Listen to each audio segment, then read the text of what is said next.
മൂന്നാം അധ്യായത്തിലെ 36-ാമത്തെ ശ്ലോകം അർജുനൻ ഭഗവാനോടൊരു ചോദ്യം ചോദിക്കുന്നതാണ്. അർജുന ഉവാച അഥ കേന പ്രയുക്തോയം പാപം ചരതി പുരുഷഃ അനിച്ഛന്നപി വാർഷ്ണേയ ബലാദിവ നിയോജിതഃ. ഈ ശ്ലോകത്തിന്റെ അർത്ഥം അഥ കേന പ്രയുക്തഃ അയം പുരുഷഃ അനിച്ഛൻ അപി ബലാദ് നിയോജിതഃ ഇവ പാപം ചരതി. ആരാല് പ്രേരിപ്പിക്കപ്പെട്ടിട്ടാണ് മനുഷ്യൻ ആഗ്രഹിച്ചില്ലെങ്കിലും ബലമായിട്ട് നിയോഗിക്കപ്പെട്ടവനെ പോലെ പാപം ചെയ്യുന്നത്, കുറ്റകൃത്യത്തെ ചെയ്യുന്നത്, തെറ്റിനെ ചെയ്യുന്നത്? ആരാണ് അതിൻ്റെ പ്രേരകനായിരിക്കുന്നത്? എവിടെ നിന്നാണ് ഒരു മനുഷ്യന്റെ ഉള്ളില് കാടത്തങ്ങൾ ഉണ്ടാകുന്നത്, കുറ്റകൃത്യങ്ങൾ ചെയ്യാനുള്ള പ്രേരണകൾ വരുന്നത്? അതാരാണ് അതിനെ നിയോഗിക്കുന്നത്? നമ്മുടെയൊക്കെ അകത്ത് ഈശ്വരനാണ് വസിക്കുന്നതെന്ന് പറയുമ്പോഴും എന്നാൽ നമ്മുടെ ഉള്ളിൽ നിന്ന് തന്നെയാണ് തീവ്രമായ ഹിംസാത്മകമായ പ്രേരണകൾ വന്ന് മനുഷ്യനെ കൊല്ലുകയും ഉപദ്രവിക്കുകയും ജീവികളെ കൊല്ലുകയും ഉപദ്രവിക്കുകയും ഒക്കെ ചെയ്യുന്നത്. അതുകൊണ്ട് ഹിംസ വരുന്നത് നമ്മുടെ അകത്ത് നിന്ന് തന്നെയാണ്. അത് എവിടെ നിന്നാണ് വരുന്നത്? ആരിൽ നിന്നാണ് വരുന്നത്? അതിൻ്റെ പ്രേരണ എവിടെയാണ് കിടക്കുന്നത്? പാപം എന്ന വാക്കിന് കുറ്റകൃത്യം, ക്രിമിനാലിറ്റി എന്ന് മനസ്സിലാക്കാം. എല്ലാ തരത്തിലുള്ള ദൂഷ്യങ്ങളും ഇതരനോട് നമ്മൾ കാണിക്കുന്ന, മറ്റുള്ളവരോട് നമ്മൾ കാണിക്കുന്ന ഹീനകൃത്യങ്ങളെല്ലാം തന്നെ ഈ പാപത്തിന്റെ ഗണനയിൽ വരുന്നതാണ്. പാപം എന്നതിന് ഇവിടെ ഒരു ജനറൽ ആയിട്ടുള്ള അർത്ഥമാണ് എടുക്കേണ്ടത്. മനുഷ്യൻ നിരവധി അധർമ്മത്തിന്റെ തലത്തിലുള്ള പ്രവൃത്തികളിൽ വ്യാപൃതമാകാറുണ്ട്. ആ പ്രവൃത്തികളൊക്കെ ആരുടെ പ്രേരണ കൊണ്ടാണ് ഉണ്ടാകുന്നത് എന്ന ഒരു ചോദ്യം ചോദിക്കുന്നു. ആ ചോദ്യത്തില് അന്തർലീനമായിരിക്കുന്നത് അവൻ ആരും തന്നെ കുറ്റകൃത്യങ്ങളോ ദോഷങ്ങളോ ചെയ്യാനായിട്ട് ആഗ്രഹിക്കാറില്ല. ചിലപ്പോഴൊക്കെ അത് ഏതോ ഒരു നിർബന്ധത്തിൽ എന്ന പോലെ ഒരു ശക്തി കൊണ്ട് പ്രേരിതമായിട്ട് വലിയ ഒരു ശക്തി, പ്രചണ്ഡമായൊരു ശക്തി നമ്മളെ ഉള്ളിൽ നിന്ന് പുറത്തേക്ക് തള്ളിവിടുകയാണ്. അമിതമായ ചില ക്രിമിനൽ കുറ്റകൃത്യങ്ങളെ ഒക്കെ പരിശോധിച്ച് നോക്കുമ്പോൾ അത് അവന്റെ അകത്ത് നിന്ന് വരുന്നതായിട്ടാണ് കാണുന്നത്. ആ വ്യക്തിയുടെ അകത്ത് ഏതോ ഒരു ശക്തി അവനെ പ്രേരിപ്പിച്ചാൽ എന്ന പോലെ അവൻ ചെയ്യുകയാണ്. ബലാദിവ നിയോജിത, ബലമായിട്ട് നിയോഗിക്കപ്പെട്ടതുപോലെ എന്ന അർജുനൻ പറയുന്നത്. നമ്മളെ ഫോഴ്സ്ഫുള്ളായിട്ട്, നിർബന്ധിതമായിട്ട് നമ്മളെ നിയോഗിച്ചതുപോലെ നമ്മൾ ചില കുറ്റകൃത്യങ്ങൾ ചെയ്തു പോരുന്നുണ്ട്. സമൂഹത്തിൽ അത്തരം കുറ്റകൃത്യങ്ങളെ നിയന്ത്രിക്കണമെങ്കിൽ, പ്രവൃത്തികളെ നിയന്ത്രിക്കണമെങ്കിൽ എന്ത് ചെയ്യണം, അതിൻ്റെ കാരണം എന്താണ്, അതിൻ്റെ റീസൺ എന്താണ് എന്ന് മനസ്സിലാക്കേണ്ടിയിരിക്കുന്നു. പാശ്ചാത്യ മതങ്ങളിൽ, പ്രത്യേകിച്ചും ക്രിസ്തു മതത്തിലും ഇസ്ലാം മതത്തിലൊക്കെ പറയുന്നത് സാത്താന്റെ ശക്തിയാണ് ഒരു മനുഷ്യനിലെ ഹിംസാത്മകമായ പ്രവണതകൾക്കും പ്രവൃത്തികൾക്കും നിദാനം എന്ന് ബൈബിളും ഖുർആനും പറയുന്നുണ്ട്. ചെകുത്താന്റെ ശക്തി എന്ന് പറയും. വ്യക്തിയിൽ തന്നെ ദൈവികമായ ശക്തിയും ആസുരീയമായ ശക്തിയും ഇരിക്കുന്നുണ്ടെന്ന് ഭഗവത്ഗീതയിലും പറയുന്നുണ്ട്. ഈ ആസുരീയമായ ശക്തി ആരുടെ പ്രേരണ കൊണ്ടാണ് ഒരു വ്യക്തിയിലേക്ക് വരുന്നത് എന്ന് അറിയാനായിട്ട് അർജുനൻ ആഗ്രഹിക്കുകയാണ്. അതാണ് ആ ചോദ്യം. നമ്മൾക്കും എല്ലാവർക്കും ആഗ്രഹമുണ്ട്. എവിടുന്ന നമുക്കും നമ്മളുടെ ചില പ്രവൃത്തികളൊന്നും നിയന്ത്രിക്കാൻ കഴിയാറില്ല. അനിയന്ത്രിതമായിട്ട് ചില ശക്തികൾ നമ്മളിൽ നിന്ന് പുറത്തേക്ക് ചാടുകയും ഏറ്റവും പ്രിയപ്പെട്ടവരെ പോലും നമ്മൾ ഉപദ്രവിക്കുകയും പ്രഹരിക്കുകയൊക്കെ ചെയ്യുന്നുണ്ട്. ചില മനുഷ്യർ സ്വന്തം കുട്ടികളെ പോലും എടുത്ത് അടിക്കുകയും ചുമരിൽ ഇടിക്കുകയൊക്കെ ചെയ്യുന്നത് നമ്മൾ പല വീഡിയോകളിലൊക്കെ കണ്ടിട്ടുണ്ട്. സ്വന്തം അമ്മയെ കാലുകൊണ്ട് ചവിട്ടുന്നതും തൊഴിക്കുന്നതും നമ്മൾ കണ്ടിട്ടുണ്ട്. ഇതൊക്കെ എവിടെ നിന്നാണ് വരുന്നത്? അവരുടെ ഉള്ളില് ആ സമയത്ത് എന്താണ് സംഭവിക്കുന്നത്? ഒരു വ്യക്തി ക്രോധം കൊണ്ടോ അല്ലെങ്കിൽ വിരോധം കൊണ്ടോ ദേഷ്യം കൊണ്ടോ ഒക്കെ പരവശനായിട്ട് തീരുമ്പോൾ അതിന്റെ റീസൺ എന്താണ് ശരിക്കും? ഏതൊന്നിനാലാണ് പ്രേരിതമായിരിക്കുന്നത് എന്നാണ് ചോദ്യം. ഇപ്പൊ 37-ാമത്തെ ശ്ലോകത്തിൽ ഭഗവാൻ അതിന് ഉത്തരം പറയാണ്. ശ്രീ ഭഗവാനുവാച കാമ ഏഷ ക്രോധ ഏഷ രജോ ഗുണസമുദ്ഭവഃ മഹാശനോ മഹാപാപ്മാ വിദ്യേനമിഹ വൈരിണം. കാമഃ ഏഷഃ കാമ ഏഷ, ക്രോധഃ ഏഷഃ ക്രോധ ഏഷ, രജോ ഗുണസമുദ്ഭവഃ മഹാശനഃ മഹാപാപ്മാ വിദ്ധി ഏനം ഇഹ വൈരിണം. ശ്രീ ഭഗവാൻ വാച, ഭഗവാൻ പറഞ്ഞു, ഭഗവാൻ കൃഷ്ണൻ അർജുനോട് പറഞ്ഞു അതിന് മറുപടിയായിട്ട്, രജോ ഗുണസമുദ്ഭവഃ, രജോ ഗുണത്തിൽ നിന്നും ഉണ്ടായി വരുന്ന സമുദ്ഭവിക്കുന്ന കാമ ഏഷ ക്രോധ ഏഷ, ഇത് കാമമാണ്, ഇത് ക്രോധമാണ്. അത് രജോ ഗുണത്തിൽ നിന്നാണ് സമുദ്ഭവിച്ചു വരുന്നത്. രജോ ഗുണമാണ് അതിന്റെ കാരണം എന്ന് എത്തിച്ചേരുകയാണ്. ആ രജോ ഗുണത്തിൽ നിന്നാണ് കാമവും ക്രോധവും ഉദ്ഭവിക്കുന്നത്. രജോ ഗുണം എന്താണ് നമുക്ക് മനസ്സിലാക്കേണ്ടതുണ്ട്. ഈ കാമത്തിന്റെയും രജോ ഗുണത്തിന്റെയും സവിശേഷത എന്താണ്? മഹാശനഃ,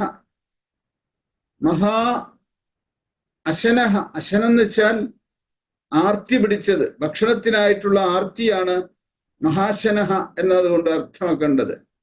ഒരുപാട് കൊടുത്താലും മതിവരാത്തവനാണ് മഹാശനൻ എന്ന് പറയുന്നവൻ. ഇവിടെ കാമത്തിന് എന്തു കൊടുത്താലും ആ കാമത്തിന് തൃപ്തിയാകില്ല. അതുകൊണ്ട് കാമത്തിന്റെ വിശേഷണമായിട്ട് എടുക്കണം മഹാശനഃ എന്നുള്ളത്.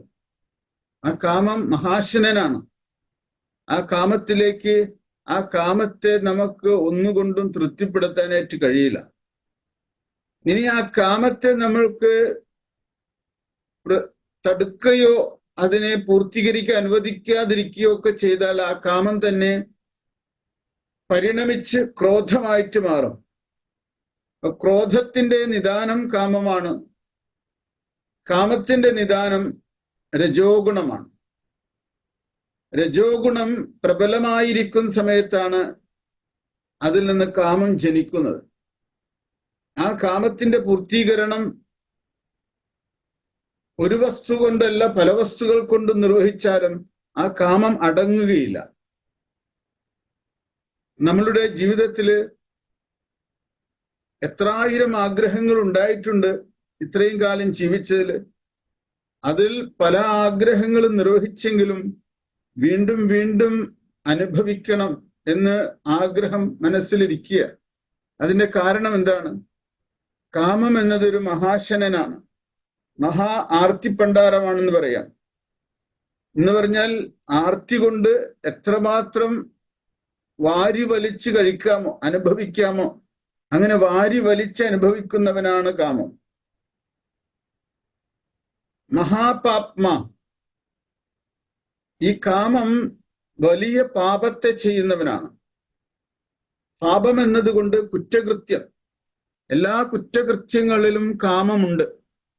ഒരു കള്ളന് ഒരു സമ്പന്നന്റെ ധനം ആഗ്രഹിച്ചുകൊണ്ട് അവൻ ഒരു വീട്ടിൽ കയറുമ്പോൾ വാസ്തവത്തിൽ അവൻ അവിടെയുള്ള സമ്പത്തും സ്വർണവും ഒക്കെ മോഷ്ടിക്കാനെ കയറിയതെങ്കിലും ശബ്ദം കേട്ട് വീട്ടുടമസ്ഥൻ ഉണർന്നു വന്നപ്പോ അവൻ ആ വീട്ടുടമസ്ഥനെ കൊല്ലുന്നു.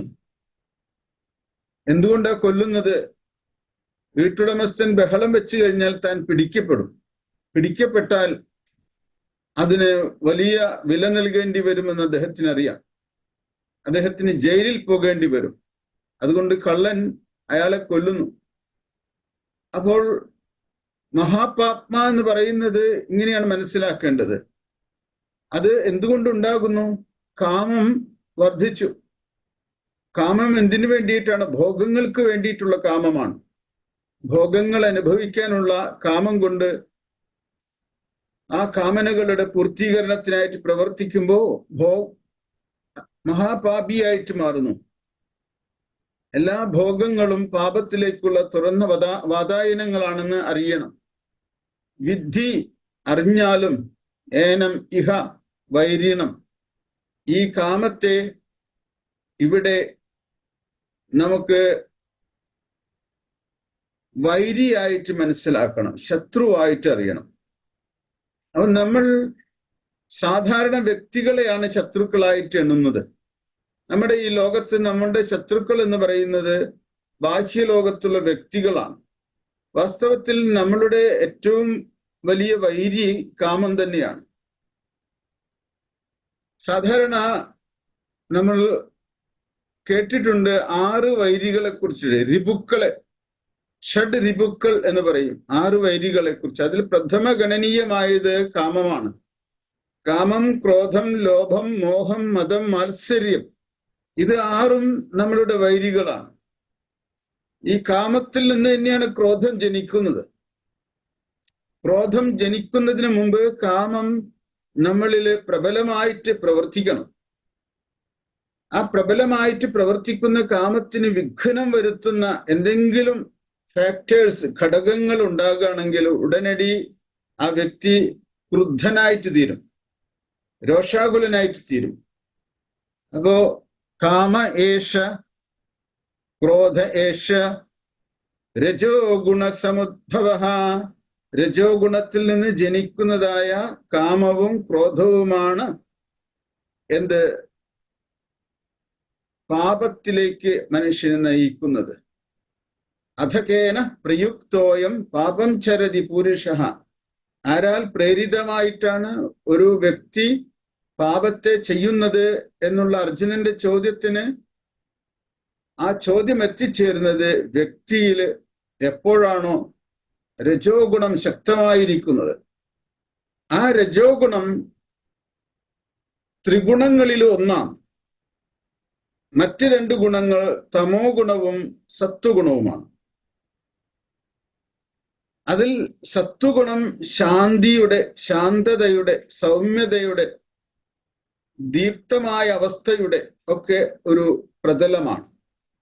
തമോ ഗുണം ആലസ്യത്തിന്റെയും നിദ്രയുടെയും മടിയുടെയും ഒക്കെ ഒരു ഭൂമികയായിട്ട് മനസ്സിലാക്കണം. രജോ ഗുണമാണ് ഒരു വ്യക്തിയിൽ കാമത്തിന്റെയും ക്രോധത്തിന്റെയും ശക്തമായ പ്രകോപനങ്ങളെ സൃഷ്ടിക്കുന്ന, പ്രബലമായിട്ടുള്ള, വളരെ പ്രക്ഷുബ്ധമായിട്ടുള്ള അവസ്ഥകളെ സൃഷ്ടിക്കുന്ന മണ്ഡലം ഉണ്ടാക്കുന്നത്. അത് രജോ ഗുണമാണ്. അപ്പോൾ ഈ രജോ ഗുണത്തിനെയാണ് ഇവിടെ നമ്മൾ ഭയപ്പെടേണ്ടതായിട്ടുള്ളത്. നമ്മളിൽ രജോ ഗുണമുണ്ടെങ്കിൽ നമ്മൾ എന്ത് ചെയ്യുമെന്ന് നമുക്ക് തന്നെ പറയാൻ പറ്റില്ല. നമുക്ക് നമ്മളെ നിയന്ത്രിക്കാൻ കഴിയില്ല. വളരെ വലിയ രജോ ഗുണശാലികളാണ് പൊടുന്നിനെ പ്രകോപിതരായിട്ട് തട്ടിക്കേറുന്നതും വഴക്കുണ്ടാക്കുന്നതും ഒക്കെ. മേലുദ്യോഗസ്ഥന്മാരോട് വഴക്കുണ്ടാക്കുന്നു, ആരെങ്കിലും ചോദ്യം ചെയ്തു കഴിഞ്ഞാൽ അപ്പോൾ പ്രശ്നം ഉണ്ടാക്കുന്നു. അവർക്ക് ഒന്നും സഹിക്കാൻ 0 ടോളറൻസ് ആണ് അവർക്ക്. എന്നാൽ സത്വഗുണശാലിയായ ഒരു വ്യക്തിയുടെ ടോളറൻസ് അസാധ്യമാണ്, ക്ഷമ. എന്നാൽ രജോ ഗുണശാലിക്ക് ഒരിക്കലും ക്ഷമിക്കാൻ കഴിയില്ല. അവന്റെ അഹങ്കാരം അത്രമാത്രം ശക്തമാണ്. ഒരു രജോ ഗുണശാലിക്ക് അവൻ തോൽക്കാൻ ഇഷ്ടപ്പെടുന്ന വ്യക്തിയല്ല. എല്ലാറ്റിനെയും പരാജയപ്പെടുത്താനും തച്ചുടയ്ക്കാനുമുള്ള വ്യഗ്രത ശക്തമാണ് രജോ ഗുണശാലിയായ ഒരു വ്യക്തിക്ക്. അപ്പൊ അതുകൊണ്ട് മഹാശനഹ എന്ന വാക്ക് നമ്മൾ ശ്രദ്ധിക്കണം. അശനം എന്നത് ഭക്ഷണം എന്നാണ് അർത്ഥം. അശനഹ എന്ന് പറഞ്ഞാൽ ഭക്ഷണം കഴിക്കുന്നവൻ എന്നാണ്. അപ്പോ മഹാശനഹ എന്ന് പറഞ്ഞാൽ ഒത്തിരി ഒത്തിരി കഴിച്ചാലും വയറു നിറയാത്ത ഒന്നാണ് ഈ കാമം എന്ന് പറയുന്നത്. ഇത് രണ്ടും അപകടകരമാണ്, കാമവും ക്രോധവും. ക്രോധത്തിൽ നിന്ന് വരുന്ന ഭാവങ്ങൾ പിന്നീട് പഠിക്കുകയുണ്ടായിട്ടുണ്ട് ഭഗവത്ഗീതയില്. കാമാത് ക്രോധോഭിജായത്തെ ക്രോധാത് ഭവതി സമ്മോഹഃ സമ്മോഹാത് സ്മൃതി വിഭ്രമഃ സ്മൃതിഭ്രംശാത് ബുദ്ധിനാശോ ബുദ്ധിനാശാത് പ്രണശ്യതി. അവസാനം വിവേകം മുഴുവനും നശിക്കുന്ന വിധത്തില് ക്രോധം മനുഷ്യനെ കൊണ്ടെത്തിക്കും. ആ ക്രോധം, ലക്ഷ്മണൻ രാമായണത്തില് ക്രോധം കാണിച്ചപ്പോൾ ജ്യേഷ്ഠനായിട്ടുള്ള രാമന്റെ ഉപദേശം, ലക്ഷ്മണോപദേശം എന്ന് പറയുന്ന ഒരു ഭാഗം അധ്യാത്മ രാമായണത്തിലുണ്ട്. അതില് ക്രോധമാണ് എല്ലാത്തിൻ്റെയും മൂലം എന്ന് തന്നെ എടുത്തു പറയുന്നത്. അപ്പൊ ഈ ക്രോധം മഹാപാപിയാണ്. ആ മഹാപാപിയെ വളർത്താനായിട്ട് ഇടവന്നിട്ടുള്ളത് നമ്മളിലെ രജോ ഗുണമാണ്, പ്രബലമായ രജോ ഗുണം. ആ രജോഗുണത്തിൽ തന്നെ ഇരിക്കുമ്പോൾ ഒരു വ്യക്തിക്ക് വ്യക്തിത്വ വികാസമില്ല എന്ന് പറയാം. അധ്യാത്മമായ എല്ലാ സാധനകളും ഈ രജോ ഗുണത്തെ ലഘൂകരിച്ച് സത്വഗുണമായിട്ട് പരിണമിപ്പിക്കാനുള്ളതാണ്. എല്ലാ സാധനകളുടെ ലക്ഷ്യം തന്നെ സത്വഗുണത്തിലേക്ക് വളരാനുള്ളതാണ്. എല്ലാ സാധനങ്ങളും സത്വഗുണത്തിലേക്ക് മനുഷ്യനെ വികസിപ്പിക്കുമ്പോൾ അവന്റെ ക്രോധത്തിൽ നിന്നും കാമത്തിൽ നിന്നൊക്കെ അവന് പുറത്തു കടക്കാൻ കഴിയും. ഇനി മനുഷ്യനിലെ കാമം അല്ലെങ്കിൽ ആഗ്രഹം പാടില്ലേ എന്നാണ് ചോദ്യം. എല്ലാവർക്കും സമ്പൂർണമായിട്ട് കാമത്തെ നിരോധിക്കാൻ പറ്റില്ല. അതുകൊണ്ട് കാമത്തിന് ഇവിടെ ധർമ്മവിരുദ്ധമായിട്ടുള്ള കാമം എന്ന് തന്നെ മനസ്സിലാക്കണം. ധർമ്മവിരുദ്ധമല്ലാത്ത കാമം, ധർമ്മത്തിന് ചേരുന്ന കാമങ്ങളെല്ലാം അനുവദനീയങ്ങളാണ്. അത് ഭഗവാൻ തന്നെ പറയുന്നുണ്ട് ഭഗവത്ഗീതയില്. എല്ലാ ഭൂതങ്ങളിലും ധർമ്മവിരുദ്ധമല്ലാത്ത ഒരു കാമമായിട്ട് ഞാൻ വസിക്കുന്നുണ്ട് എന്ന് ഭഗവാൻ പറയുന്നുണ്ട്. അത് ഈശ്വരീയമാണ് ആ കാമം. അപ്പൊ നമ്മൾ ഈ ഭൂമുഖത്ത് ആർക്ക് ഇവിടെ ജീവിക്കണമെങ്കിലും ആ വ്യക്തിയില് അല്പം കാമം ഉണ്ടായിരിക്കണം, ജീവിക്കാനുള്ള ആഗ്രഹം ഉണ്ടായിരിക്കണം. പക്ഷെ ആ കാമന എന്തിനു വേണ്ടിയാകണം? അത് വിഷയകാമനയായിട്ട് വർദ്ധിക്കാതെ നിയന്ത്രിച്ചുകൊണ്ട് ആ കാമനയെ ആത്മകാമനയാക്കി മാറ്റണം.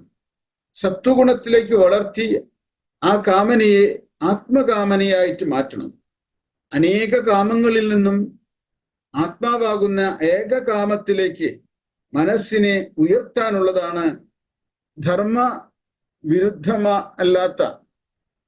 ധർമ്മത്തിന് വിരുദ്ധമല്ലാത്ത കാമം ഉപയോഗിക്കേണ്ടത്. അപ്പൊ അങ്ങനെ നോക്കുമ്പോൾ നമ്മുടെ ജീവിതം മുഴുവനും സാത്വികമായ ഒരു മണ്ഡലത്തിലേക്ക് വികസിപ്പിച്ചതിന് ശേഷം നമ്മൾ ആത്മകാമികളായിട്ട് മാറണം. ആത്മാവിനെ അറിയാനുള്ള ആഗ്രഹത്തെയാണ് ആത്മകാമം എന്ന് പറയുന്നത്. ഈശ്വരനെ അറിയാനുള്ള കാമത്തെ ഈശ്വരകാമം എന്ന് പറയും. അപ്പോഴും മനുഷ്യന്റെ ഉള്ളിൽ ഏതൊരു കാമമുണ്ടോ ആ കാമം അവന്റെ ജീവിതത്തിന്റെ പ്രേരണയായിട്ട് മാറുന്നു. അത് അത്യാവശ്യമാണ് മനുഷ്യന്. പിന്നെ എപ്പോഴാണ് നമുക്ക് ആ കാമവും കളയേണ്ടി വരുന്നത്? എപ്പോൾ ഈശ്വരനെ നമ്മൾ അറിയുന്നുവോ, ആത്മാവിനെ നമ്മൾ അറിയുന്നുവോ, ആത്മാവിനെ പൂർണ്ണമായിട്ട് അറിയുമ്പോൾ അറിയുന്നവൻ എന്ന ഭാവം സമ്പൂർണമായി കൊഴിഞ്ഞു പോവുകയാണ് ചെയ്യുന്നത്. കൊഴിഞ്ഞു പോകുന്നു. അറിയുന്നവൻ എന്ന ആ ജ്ഞാതൃത്വം ഒഴിഞ്ഞു പോകുന്നു. അറിയുന്ന വസ്തു എന്ന ആ ഒരു ദ്വൈതമുണ്ടല്ലോ, പ്രതിദ്വന്ദ്വമായിട്ട് വരുന്നത്, ആ ദ്വൈതവും കൊഴിഞ്ഞു പോകുന്നു. അവിടെ അറിയുന്നവനും അറിയപ്പെടുന്ന വസ്തുവും ഏകമായി ഭവിക്കുന്നു. അവിടെ കാമം തന്നെ ഇല്ലാതാകുന്നു. എവിടെ കാമമുണ്ടോ അവിടെ ദ്വൈതബോധമുണ്ട്. കാമിക്കപ്പെടാൻ ഒരു വസ്തുവും കാമിക്കുന്നവനെന്ന ഒരു ഭോക്താവും വേറിട്ട് നിൽക്കുന്നിടത്താണ് കാമം സ്ഥിതി ചെയ്യുന്നത്. ഈ ദ്വൈതബോധത്തിലാണ് കാമത്തിന് നിൽക്കാൻ കഴിയുള്ളൂ. അതുകൊണ്ട് നിഷ്കാമത കർമ്മങ്ങളിൽ കൊണ്ടുവന്ന് ചിത്തശുദ്ധി വരുത്തുമ്പോൾ ദ്വൈതബോധത്തിൽ നിന്നും അദ്വൈത ബോധത്തിലേക്ക് വ്യക്തി വളരുകയാണ് ചെയ്യുന്നത്. അതാണ് ജീവന്റെ ഒരു വളർച്ച എന്ന് പറയുന്നത്. നിഷ്കാമ കർമ്മങ്ങൾ ചിത്തശുദ്ധീകരണത്തിന് സഹായിക്കും എന്ന് പറയുമ്പോൾ കാമം മനസ്സിനെ മലീമസമാക്കുന്ന ഒരു ഘടകമാണ്.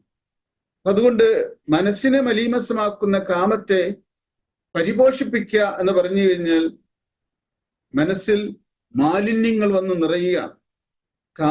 കാമാനുഭവത്തിന്റെ അവശിഷ്ടങ്ങളായിട്ടുള്ള മാലിന്യങ്ങളെയാണ് നമ്മൾ വാസനകളും സംസ്കാരങ്ങളുമായിട്ട് ബന്ധനഹേതുക്കളായിട്ട് നമ്മുടെ ഉള്ളിൽ ഇങ്ങനെ കുമിഞ്ഞു കൂടുന്നത്. അത്തരം സംസ്കാരം ശുദ്ധീകരിക്കുക എന്നുള്ളത് മനുഷ്യനായി ജനിച്ച ഓരോരുത്തരുടെയും ധർമ്മമായിട്ട് വരുന്നു. അപ്പൊ ഭഗവത്ഗീത ആദ്യന്തം മനുഷ്യനെ ഉപദേശിക്കുന്നത് ഓരോ ഘട്ടത്തിലും മനുഷ്യൻ അവന്റെ ആന്തരിക ശുദ്ധീകരണത്തിന് വേണ്ടി സാധനകൾ അനുഷ്ഠിച്ച് അതിലൂടെ ജീവനെ മുന്നോട്ട് കൊണ്ടുപോകണം.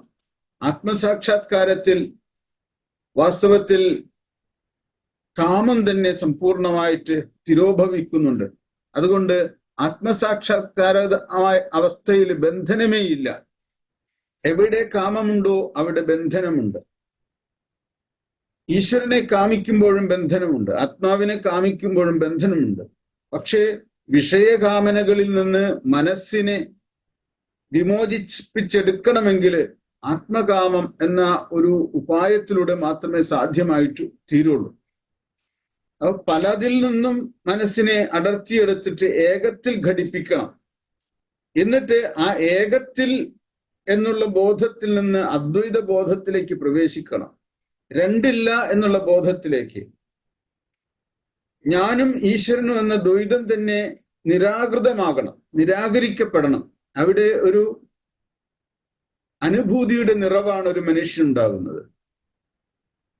അത് ആ അനുഭൂതിയാണ് മഹാത്മാക്കള് വാക്കുകൾക്ക് അതീതമായ അനുഭൂതിയായിട്ട് പറയുന്നത്. അപ്പൊ അതുകൊണ്ട് കാമ ഏഷ ക്രോധ ഏഷ രജോ ഗുണസമുദ്ഭവ മഹാശനോ മഹാപാപ്മാ വിദ്യേനമിഹ വൈരിണം. ഇത് വൈരികളാണ് ഇവ രണ്ടും, കാമവും ക്രോധവും. നമ്മൾ ശിവപുരാണമൊക്കെ വായിക്കുമ്പോ ശിവപുരാണത്തില് പാർവതീദേവി കാമന്റെ സഹായം തേടി ശിവന്റെ തപസ് ഇളക്കാനായിട്ട്, ശിവന്റെ തപസ് ഇളക്കാനായിട്ട് കാമന്റെ സഹായം തേടിയത് എന്തുകൊണ്ടാണ്? ഒരു വ്യക്തിയുടെ ഏകാഗ്രത കാമത്തിൽ നശിച്ചു പോകും എന്നുള്ളത് എല്ലായിടത്തും നമുക്ക് ബോധ്യമുള്ള കാര്യങ്ങളാണ്. ഒരു മനസ്സ് ഇളകുന്നത് കാമം കൊണ്ടാണ് എന്ന് നമ്മുടെ അധ്യാത്മ സാഹിത്യത്തിലൊക്കെ വളരെ അധികം പരാമർശിക്കപ്പെട്ടിട്ടുള്ള ഒന്നാണ്. ഓ ശിവന്റെ തപസ് ഇളക്കാൻ വന്ന കാമനെ ശിവൻ മുക്കണ്ണിൽ നിന്നും ഉതിർന്നു വന്ന അഗ്നി കൊണ്ട് ജ്വലിപ്പിക്കുന്നുണ്ട്. വാസ്തവത്തിൽ അതെല്ലാം പ്രതീകാത്മകമായിട്ടുള്ള വർണ്ണനകളാണ്.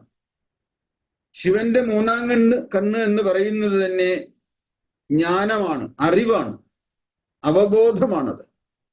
ആ അവബോധത്തിൽ നിന്ന് വരുന്ന വെളിവ് കൊണ്ടാണ് കാമൻ ദഹിച്ചു പോകുന്നത്.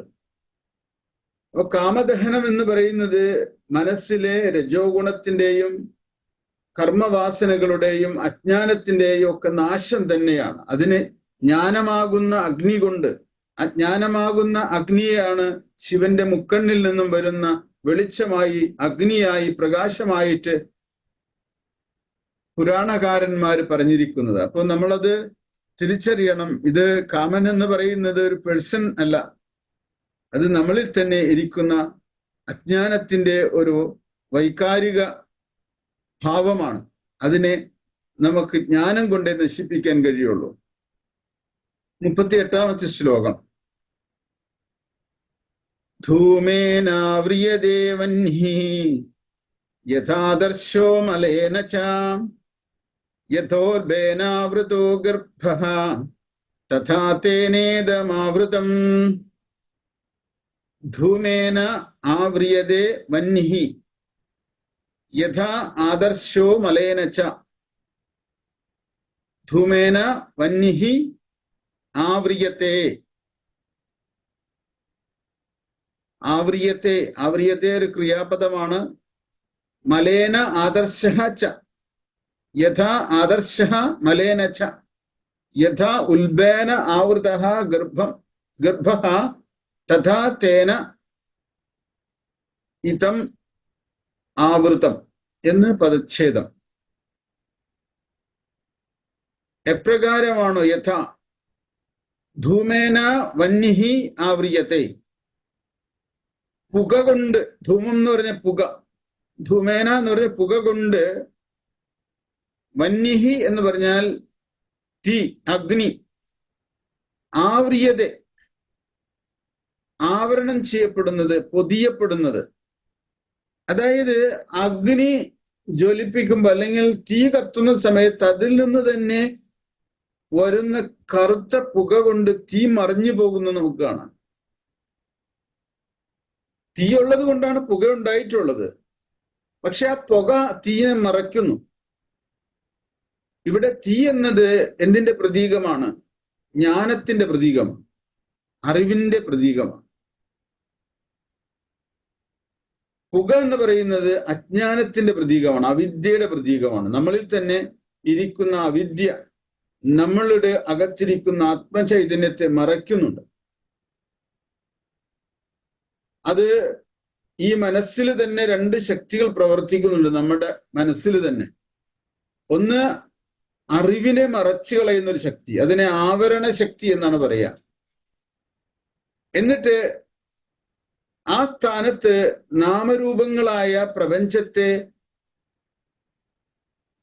നമുക്ക് പ്രതീതമാക്കി കാണിക്കുകയാണ് ചെയ്യുന്നത്.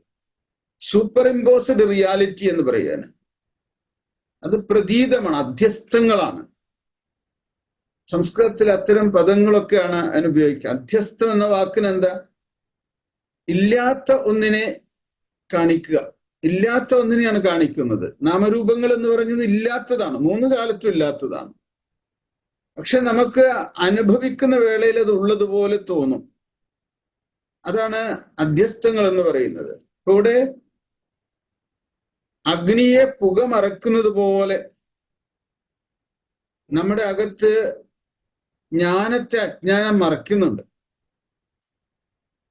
3 ഉദാഹരണങ്ങൾ ഈ ശ്ലോകത്തിൽ എടുത്തു പറയുന്നുണ്ട്. മലേന ആദർശഃ ച ആവ്രിയത്തെ. മലം എന്നതുകൊണ്ട് അഴുക്കുകൾ കൊണ്ട്, പൊടികൾ കൊണ്ട്, അഴുക്കുകളും പൊടികളൊക്കെ കൊണ്ട് ഒരു കണ്ണാടിയുടെ ദർപ്പണത്തിന്റെ ആ പ്രതലം, സർഫസ് എന്ന് പറയുന്നത് മൂടിപ്പോകും, ചിലപ്പോൾ മറഞ്ഞു പോകും. ഒരു ദർപ്പണത്തിന്റെ പ്രത്യേകത അതിന്റെ റിഫ്ലക്റ്റീവ് കപ്പാസിറ്റിയാണ്, റിഫ്ലക്റ്റ് ചെയ്യാനുള്ള ശക്തിയാണ് അതിന്റെ. നമ്മുടെ മുഖത്തെ പ്രതിബിംബിക്കാനായിട്ട് അതിന് കഴിയും. മുഖത്തെ മാത്രമല്ല, എന്തിനേയും ആ കണ്ണാടി പ്രതിബിംബിക്കും. ആ പ്രതിബിംബിപ്പിക്കാനുള്ള അതിന്റെ ശക്തി തന്നെയാണ് ആ കണ്ണാടിയുടെ പ്രത്യേകത. പക്ഷെ അതിന്റെ മുകളില് പൊടികളും അഴുക്കുകളും വന്ന് മൂടുകയാണെങ്കിൽ അതിന്റെ ആ ദർപ്പണത്വം മറിഞ്ഞു പോകും.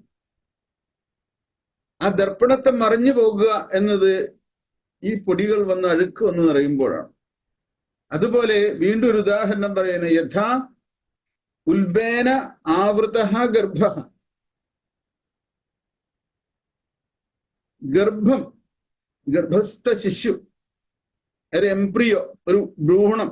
ഭ്രൂണം എന്ന് പറയുന്നത് ഗർഭത്തിലിരിക്കുന്ന ഒരു കുഞ്ഞ് ഉൽബം കൊണ്ട്, ഉൽബം എന്ന് പറഞ്ഞാൽ എന്താ? മറുപിള്ള.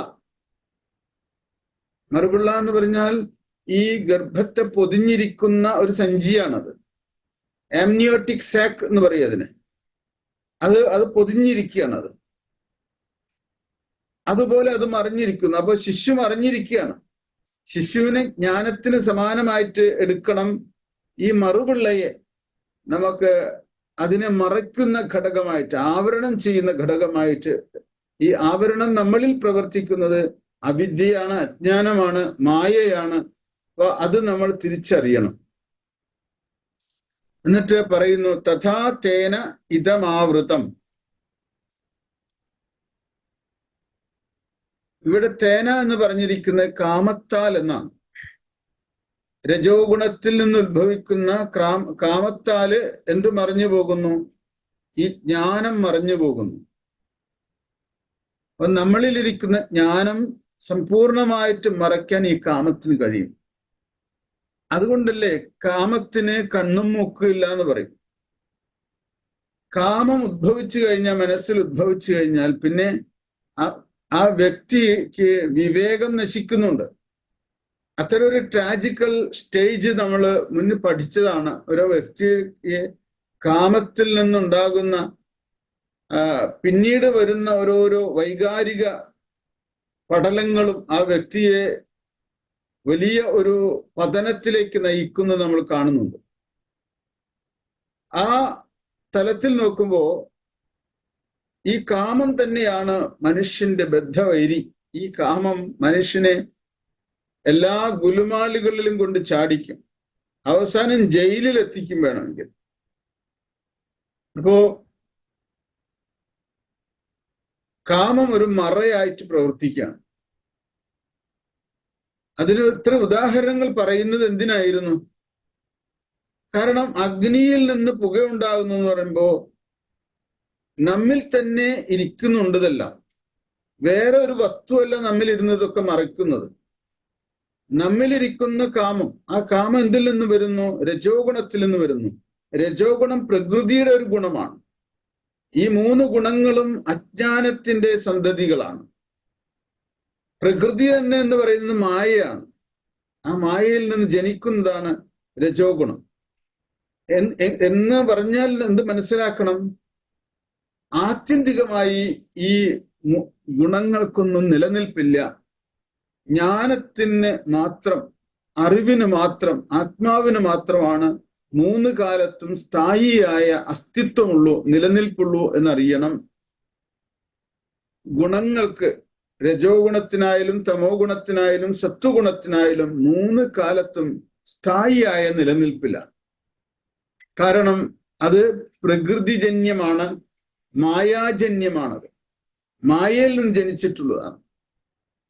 മായയിൽ നിന്ന് ജനിച്ചിട്ടുള്ള എല്ലാം അനുഭവ തലത്തിൽ മാത്രമാണുള്ളൂ, ശാശ്വതമായ ഉണ്മയില്ലാത്തതാണ് എന്ന് അറിയണം. അത് ബോധത്തിൽ നമുക്ക് വെളിപ്പെടണം. അതുകൊണ്ടാ ആദ്യത്തെ ഉദാഹരണം, അഗ്നിയിൽ നിന്ന് പുക വന്ന് ആ അഗ്നിയെ മറക്കുന്നത് പോലെ നമ്മിൽ തന്നെ ഇരിക്കുന്ന ആത്മാവിന്റെ ഒരു ശക്തി വന്ന് ആ ആത്മാവിനെ മറയ്ക്കുന്നു. ആ ശക്തിയെ മനസ്സെന്ന് പറയുന്നു. ആ മനസ്സിൽ നാമരൂപങ്ങൾ പ്രതീതങ്ങളായിട്ട് വരുന്നു. ആത്മാവ് വിസ്മൃതമായിട്ട് തീരുകയും നാമരൂപങ്ങളിൽ നമ്മൾ വ്യാപൃതമായിട്ട് തീരുകയും ചെയ്യുന്നു. അതുകൊണ്ടാണ് കാമത്തിന്റെ വൈരി ആരാണ്? ജ്ഞാനം മാത്രമാണ്. ജ്ഞാനം വരുമ്പോഴാണ് ഈ കാമം നമ്മിൽ നിന്ന് സമ്പൂർണമായിട്ട് പിൻഗമിക്കുകയുള്ളൂ, പിൻവലിയുകയുള്ളൂ.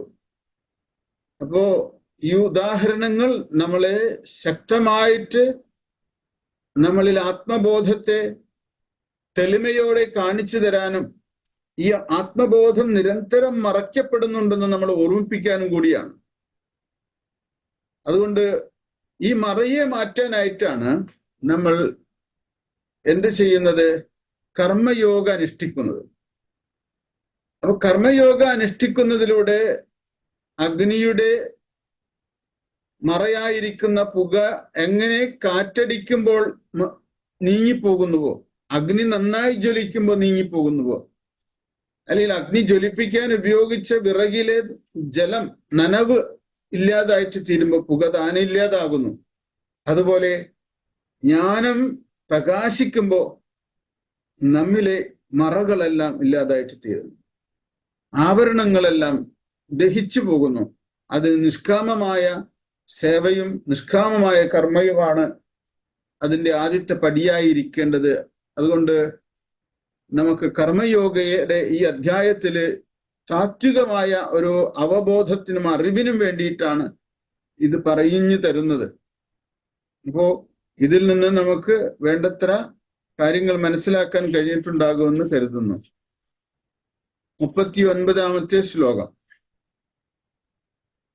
ആവൃതം ജ്ഞാനമേതേന ജ്ഞാനിനോ നിത്യവൈരിണ കാമരൂപേണ കൗന്ദേയ ദുഷ്പൂരേണ നലേന ച. ആവൃതം ജ്ഞാനം ഏതേന ജ്ഞാനിനഃ നിത്യവൈരിണ കാമരൂപേണ കൗന്ദേയ ദുഷ്പൂരേണ അനലേന ച.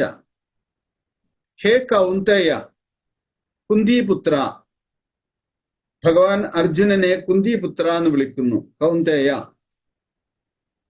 ഏതേന ജ്ഞാനിനഃ നിത്യവൈരിണ, ഇതിനാല്, ഏതേന എന്ന് പറഞ്ഞാൽ ഈ കാമത്താല്, രജോ ഗുണജന്യമായ ഈ കാമത്താല്,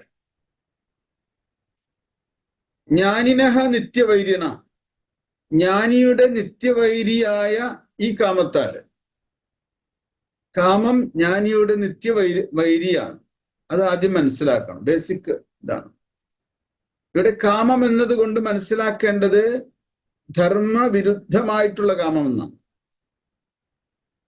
ധർമ്മത്തിന് വിരുദ്ധമായിട്ടുള്ള കാമം എന്നാണ് ഇവിടെ കാമം എന്നതുകൊണ്ട് വിവക്ഷിക്കുന്നത്. അതുകൊണ്ട് സമ്പൂർണമായിട്ടുള്ള ആഗ്രഹത്തെ അല്ല കാമം എന്ന് പറയുന്നത്. ധർമ്മത്തിന് അനുകൂലമായിട്ടുള്ള, ധർമ്മത്തിന് അനുഗുണമായിട്ടുള്ള കാമം ഒരു വ്യക്തിയിൽ സാധുവാണ്. അത് തിരിച്ചറിയേണ്ടതായിട്ടുണ്ടത്. അത് ഈശ്വരീയവുമാണ്. ധർമ്മം എന്നത് പറയുന്നതിന് ഈശ്വരീയമാണ്. വിഷയകാമങ്ങളെല്ലാം തന്നെ ശക്തമായിട്ടും ധർമ്മവിരുദ്ധങ്ങളാണ്. എന്നാൽ ആത്മകാമം എന്ന് പറയുന്നത് ധർമ്മത്തിന് അനുകൂലമാണ്. കാരണം വിഷയത്തിൽ നിന്ന് നമ്മളെ അടർത്തിയെടുക്കാൻ വേണ്ടിയിട്ടാണ് ഈ ആത്മകാമം എന്ന ഒരു ടൂള്, ഒരു രീതി നമ്മൾ പ്രയോഗിക്കുന്നത്. നമ്മൾ സ്വയം അത് പരിശീലിച്ചെടുക്കേണ്ടതാണ്. ശിക്ഷണം കിട്ടേണ്ടതാണ്. ആ ശിക്ഷണമാണ് ഒരർത്ഥത്തിൽ നമ്മൾ ചെറുപ്പം മുതലേ കുട്ടികൾക്ക് കൊടുക്കേണ്ടത്. ആ ശിക്ഷണത്തെയാണ് നമ്മൾ വിദ്യാഭ്യാസം എന്ന് വിളിച്ചു പോന്നിട്ടുള്ളത്. ഭാരതീയ സംസ്കാരത്തിൽ വിദ്യാഭ്യാസത്തിന്റെ പ്രസക്തി എന്ന് ചോദിക്കുമ്പോൾ മനസ്സിനെ സംസ്കരിച്ചെടുക്കുവാനും മനസ്സിന് ശിക്ഷണം നൽകുവാനും വിഷയകാമങ്ങളിൽ നിന്ന് മനസ്സിനെ മോചിപ്പിച്ചുകൊണ്ട് ആത്മകാമത്തിൽ പ്രതിഷ്ഠിക്കാനുമുള്ള ശിക്ഷണമാണ് നമ്മളുടെ എഡ്യൂക്കേഷൻ സിസ്റ്റത്തിന്റെ ബേസിക് ലെസൺ എന്ന് പറയുന്നത്, ആദ്യ പാഠം എന്ന് പറയുന്നത്. ജ്ഞാനിയുടെ നിത്യവൈരിയാണ് ഈ കാമം. ഈ കാമം ദുഷ്പൂരനാണ് ഈ കാമം എന്ന് പറയുന്നത്. പൂരിപ്പിക്കുക എന്ന് വെച്ചാൽ നിറയ്ക്കാൻ പ്രയാസമുള്ളതാണ്. നേരത്തെ പറഞ്ഞല്ലോ മഹാശനഹ എന്ന്. ആ മഹാശനഹ എന്നതുപോലെ തന്നെ ഒരു വിശേഷണമാണ് ദുഷ്പൂരേണ. ഇവിടെ കാമത്തിനെ പൂർത്തീകരിക്കാൻ ആർക്കും പറ്റില്ല. എത്ര ഒരു കാമിയായിട്ടുള്ള വ്യക്തിക്ക് എത്ര ഭോഗവസ്തുക്കൾ കൊടുത്താലും വീണ്ടും വീണ്ടും വീണ്ടും അനുഭവിക്കാനായിട്ടുള്ള ആഗ്രഹം ഉണ്ടാകും, ബാക്കിയിരിക്കും. കാമത്തിന്റെ നിത്യവൈരി എന്താണ്? ജ്ഞാനമാണ്. ജ്ഞാനം മാത്രമാണ് കാമത്തിന്. വിവേകപൂർവം ചിന്തിക്കണം. കാമം ശക്തമായൊരു വ്യക്തിയില്, അതുപോലെ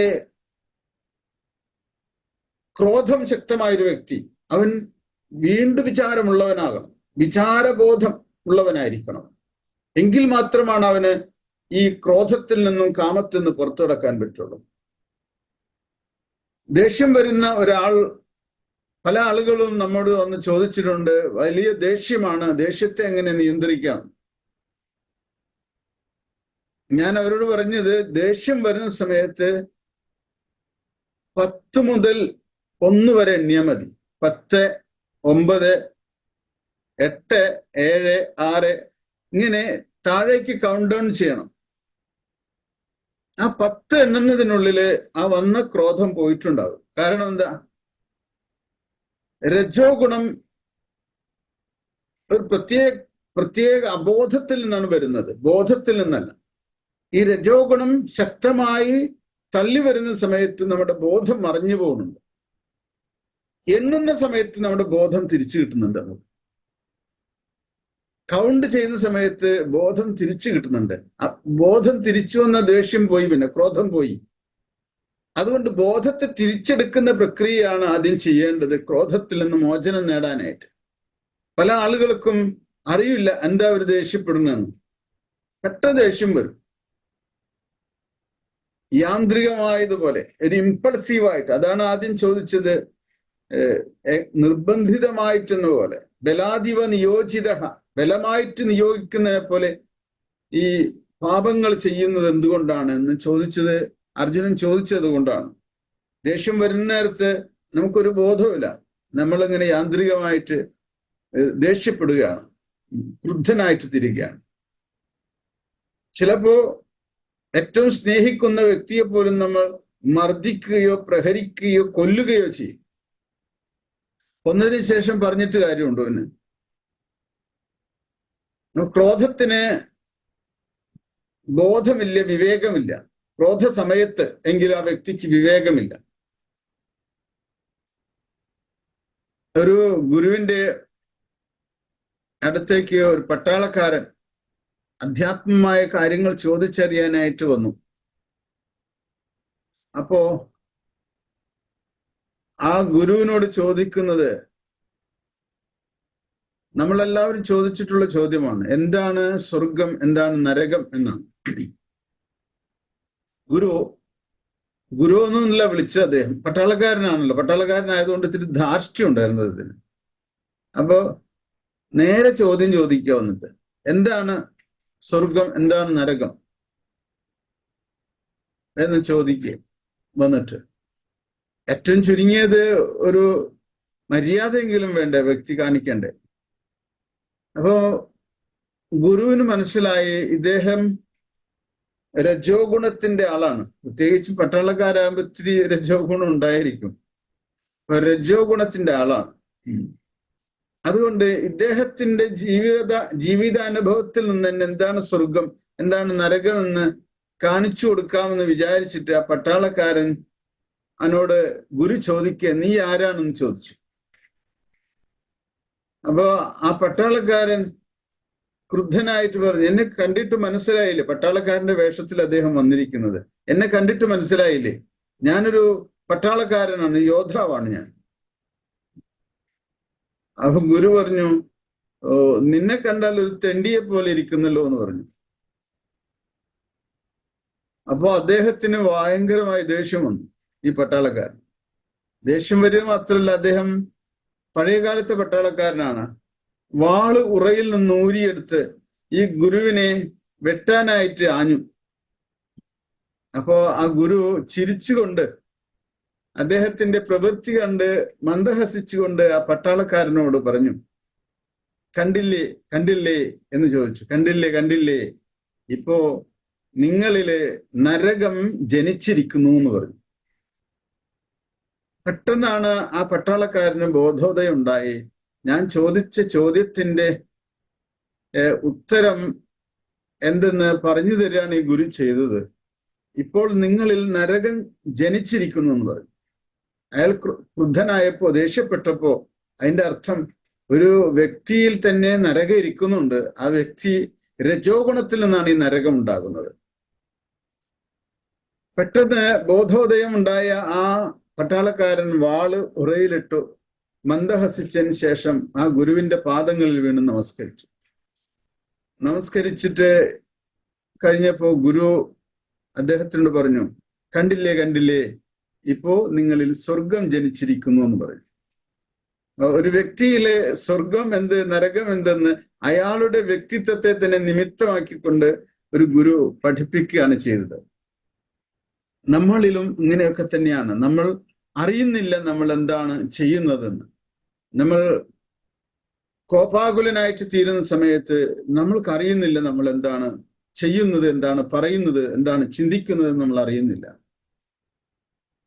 ആവൃതം ജ്ഞാനമേതേന, ഈ ജ്ഞാനത്തെ ആവരണം ചെയ്തിരിക്കുകയാണ്.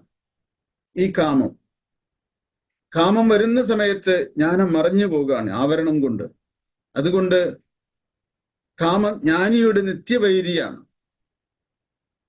നിത്യവൈരി എന്ന് പറഞ്ഞു കഴിഞ്ഞാൽ നിത്യമായ ശത്രുവാണ്. അനലേന ദുഷ്പൂരേണ അനലേന, ദുഷ്പൂരനായിട്ടുള്ള അനലനെ പോലെയാണ്, അഗ്നിയെ പോലെയാണെന്നൊരു ഉദാഹരണം പറഞ്ഞിരിക്കുന്നത് ഈ കാമം. അഗ്നിയും കാമവും സമാനമാണ് എന്നാണ് ഇവിടെ പറഞ്ഞിരിക്കുന്നത്. അഗ്നിക്ക് എത്ര അഗ്നിയിലേക്ക് വസ്തുക്കൾ ഇട്ടുകൊടുത്താലും അഗ്നി അതിനെ ദഹിപ്പിച്ച് തിന്ന് പോകുവാന്. അഗ്നിക്ക് ഒരിക്കലും മതി വരില്ല. അനലൻ എന്ന വാക്കിന്റെ അർത്ഥം, അലം എന്ന് പറഞ്ഞ വാക്കിന് മതി എന്നാണ്, ഇനഫ് എന്നാണ്. അനലൻ എന്ന വാക്കിന് മതിവരാത്തവൻ എന്നാണ് അർത്ഥം. എന്ത് തിന്നാലും മതിവരാത്തവനാണ് അഗ്നി. അതുപോലെയാണ് കാമത്തിന് എന്ത് ഇട്ടുകൊടുത്താലും മതി വരില്ല. അതുകൊണ്ടാണ് ദുഷ്പൂരേണ അനലേന കാമരൂപേണ ജ്ഞാന ആവൃതം, അങ്ങനെയുള്ള കാമരൂപത്താൽ ഈ ജ്ഞാനം മറഞ്ഞു പോകുകയാണ്. അഗ്നിയെപ്പോലെ, അനലനായിരിക്കുന്ന അഗ്നിയെപ്പോലെ, അഗ്നിയിൽ എന്ത് ഇട്ടുകൊടുത്താലും അതിൻ്റെ തൃപ്തിപ്പെടുത്താനും അതിനെ പൂരണം ചെയ്യാനൊന്നും കഴിയാത്തതുപോലെ തന്നെയാണ് ഈ കാമത്തിന് എന്തിട്ടു കൊടുത്താലും ഭോഗങ്ങൾ കൊണ്ട് ഒരു തൃപ്തിയും ആ കാമത്തിന് വരികയില്ല. അതാണ് അതിന്റെ പ്രത്യേകത. 40-ാമത്തെ ശ്ലോകത്തില് ഇന്ദ്രിയാണി മനോബുദ്ധി അസ്യാധിഷ്ഠാനമുച്യതേ ഏതൈർവിമോഹയത്യേഷ ജ്ഞാനമാവൃത്യ ദേഹിനം. ഇന്ദ്രിയാണി മനോബുദ്ധി അസ്യ അധിഷ്ഠാനമുച്യതേ ഏതൈഹി വിമോഹയതി യേഷ ജ്ഞാനം ആവൃത്യ ദേഹിനം. ഇന്ദ്രിയാണി മനഃ ബുദ്ധി, ഇന്ദ്രിയങ്ങള്, മനസ്സ്, ബുദ്ധി. അസ്യ ഇവന്റെ, ഈ കാമത്തിന്റെ അധിഷ്ഠാനം ഉച്യതേ, ഇരിപ്പിടമായിട്ട്, സ്ഥിതി ചെയ്യുന്ന ഇടമായിട്ട് പറയപ്പെടുന്നത്. എവിടെയാണ് കാമം ഇരിക്കുന്നത് എന്ന് ചോദിക്കുമ്പോൾ 3 സ്ഥാനങ്ങളാണ് പറയുന്നത് കാമത്തിന്റെ. ഇന്ദ്രിയങ്ങള്, എല്ലാ ഇന്ദ്രിയങ്ങളിലും കാമം ഇരിക്കുന്നുണ്ട്. പിന്നെ മനസ്സിലിരിക്കുന്നുണ്ട്, ബുദ്ധിയിലിരിക്കുന്നുണ്ട്. ഇതിൽ 2 അന്ധഃകരണമാണ്. ഇന്ദ്രിയങ്ങൾ ബാഹ്യങ്ങളാണ്, മനസ്സും ബുദ്ധിയും അന്തരമാണ്, ആന്തരികമാണ്. ഈ 3 ലൊക്കേഷനുകളിലായിട്ട് ആണ് കാമം വസിക്കുന്നത്. കാമത്തിന്റെ ഇരിപ്പിടം അവിടെയാണ്. കാമം അവിടെ ഇരിക്കുന്നത് കൊണ്ടാണ് കാമന് അനങ്കൻ എന്ന പേര് വന്നിരിക്കുന്നത്. മനസ്സിലിരിക്കണമെങ്കിൽ ഫിസിക്കൽ ബോഡി പാടില്ല. ഫിസിക്കൽ ബോഡി കാമനില്ല, അനങ്കനാണ്. കാമന് ഫിസിക്കൽ ബോഡി ഇല്ല. അത് ശിവന്റെ 3-ാം കണ്ണിൽ നിന്ന് വന്ന അഗ്നി കൊണ്ട് കാമന്റെ ശരീരം ദഹിച്ചു പോയി. അതിനുശേഷം കാമൻ ഇരിക്കുന്നത് മനസ്സിലാണ്, മനുഷ്യ മനസ്സിലാണ് കാമൻ വസിക്കുന്നത്. അപ്പോൾ ഇവിടെ 3 സ്ഥാനങ്ങളാണ് ഇന്ദ്രിയങ്ങള്, എല്ലാ ഇന്ദ്രിയങ്ങളിലും ഈ കാമൻ വസിക്കുന്നത്. ആ ഇന്ദ്രിയങ്ങളെല്ലാം തന്നെ മനസ്സുമായി ഘടിപ്പിക്കപ്പെട്ടിരിക്കുകയാണ്. മനസ്സിന്റെ സ്വഭാവം എന്താ? സങ്കല്പ വികല്പങ്ങളാണ് മനസ്സിന്റെ സ്വഭാവം. എല്ലാ സങ്കല്പങ്ങളിലും കാമൻ വന്ന് വിരിയുന്നുണ്ട് അവിടെ. ബുദ്ധി എന്ന് പറയുന്നത് നിശ്ചയിക്കാനുള്ളതാണ്. മനസ്സ് സങ്കല്പിക്കുന്നതിൽ ബുദ്ധി ഒരു തീരുമാനമെടുക്കുന്നു. അതാണ് ബുദ്ധി എന്ന് പറയുന്നത്. കാമം വന്ന് ബുദ്ധിയിൽ മൂടിക്കഴിഞ്ഞാൽ പിന്നെ വിവേകം ഉണ്ടാവില്ല ബുദ്ധിക്ക്. അതാണ് ബുദ്ധിയുടെ പ്രത്യേകത.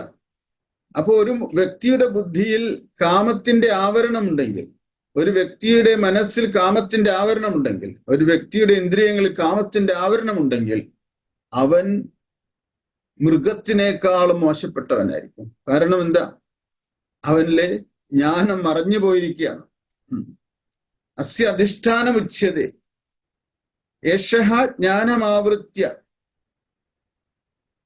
ഏതൈഹി ദേഹിനം വിമോഹയതി. ഈ കാമം ജ്ഞാനത്തെ ആവരണം ചെയ്തിട്ട് ഈ കാമൻ ജ്ഞാനത്തെ ആവരണം ചെയ്തിട്ട് ഇന്ദ്രിയാണി മനോബുദ്ധി എന്നീ സ്ഥലങ്ങളിൽ ഇരുന്നു കൊണ്ട് ദേഹിനം വിമോഹിപ്പിക്കുന്നു, മൗഢ്യത്തിലാഴ്ത്തുന്നു, തെറ്റിദ്ധരിപ്പിക്കുന്നു. എല്ലാറ്റിനെയും തെറ്റിദ്ധരിപ്പിക്കുന്ന പരിപാടിയാണ് ഈ ദേഹി എന്ന് പറയുന്നത്. ദേഹത്തിൽ സ്ഥിതി ചെയ്യുന്ന ആത്മചൈതന്യത്തിന്റെ പേരാണ് ദേഹി. ആ ദേഹിക്ക് ദേഹത്തിനോട് ബന്ധമുണ്ടാക്കാൻ ശ്രമിക്കുകയാണ് കാമം ചെയ്യുന്നത്. ഇതേ അകത്തിരിക്കുന്ന ആത്മചൈതന്യത്തെ കാമം ചെന്ന് നീ ശരീരമാണ്, മനസ്സാണ്, ബുദ്ധിയാണ് എന്ന് തെറ്റിദ്ധരിപ്പിക്കുന്നു ആദ്യം. എന്നിട്ട് ഇന്ദ്രിയങ്ങളുടെ സുഖത്തിനും മനസ്സിന്റെ സുഖത്തിനും ബുദ്ധിയുടെ സുഖത്തിനും വേണ്ടിയിട്ട് പ്രവർത്തിപ്പിക്കുകയാണ് ഈ കാമം ചെയ്യുന്നത്. വിമോഹയതി എന്ന വാക്കാണ് ഉപയോഗിച്ചിരിക്കുന്നത്, മോഹിപ്പിക്കുകയാണ് ചെയ്യുന്നത്. അപ്പോ വാസ്തവത്തില് ഈ ശ്ലോകം നമ്മളുടെ അന്ധക്കരണ ശുദ്ധി വരുത്തേണ്ടതിന്റെ ആവശ്യകതയെ ബോധ്യപ്പെടുത്താനുള്ളതാണ്. അന്ധക്കരണ ശുദ്ധി വരുന്നതോട് കൂടിയിട്ടാണ് ഒരു വ്യക്തിക്ക് ജ്ഞാന വിചാരം ചെയ്യാനുള്ള ഒരു തെളിച്ചം അകത്തുണ്ടായി വരുന്നത്.